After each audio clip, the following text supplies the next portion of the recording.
We are staying on top of Decision 2024 coverage in the race for the White House. Over the weekend, Donald Trump beat Nikki Haley in her home state of South Carolina. The former president scored nearly 60% of the vote, while Haley, the state's former governor, netted 40%, nearly 40%. Now, this makes three primary contests in a row.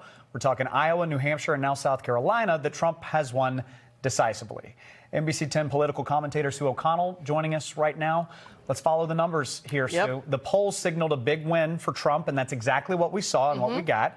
But now the polls are suggesting something else. Let's take a closer look right now at a CNN exit poll here among Haley voters in South Carolina. The question is, will you be satisfied if Trump gets the nomination? 78% said no. Next question you see right there. Is Trump fit for presidency if committed of a crime, if convicted of a crime? 82% here saying no. So those are some pretty high numbers of Republicans in a very red state. Are we right to assume that this is going to be a problem for Trump in the general election here? Yeah, Colton, it's a huge problem for Donald Trump in the general election against Joe Biden.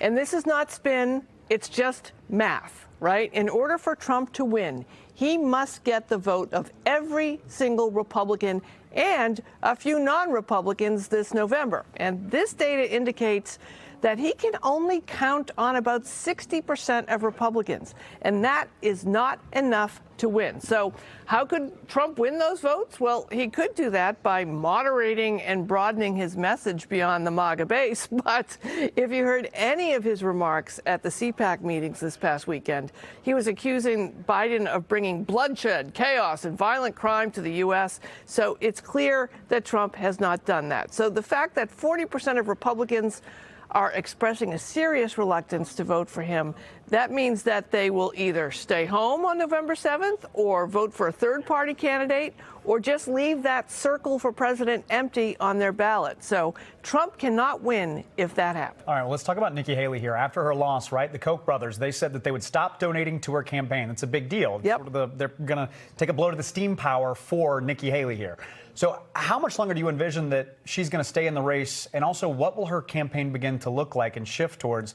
Is she going to feel freer to speak more openly about her concerns of a second Trump administration? So, Colton, if we believe that she doesn't want to be Trump's vice president and that Trump doesn't want her, I think that we can indeed expect to see her hit Trump harder and continue to point out the serious problems that Trump has in his inability of beating Biden, right? Look, she has nothing to lose, and she has the opportunity here to rewrite and shine up her history of Trump support in the past. And how long will she stay in the race? Well, who knows?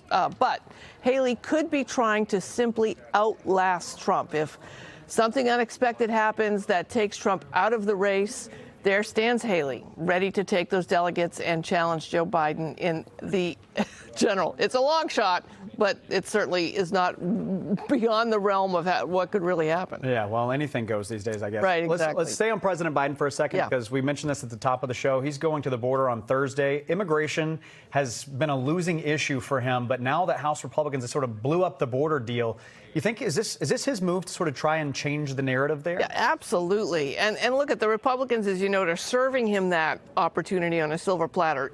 Biden's immigration and border policies not been hugely popular with the progressive wings of the Democratic Party. But given the alternative of the Trump policies, Biden doesn't have to really need to worry about that progressive vote.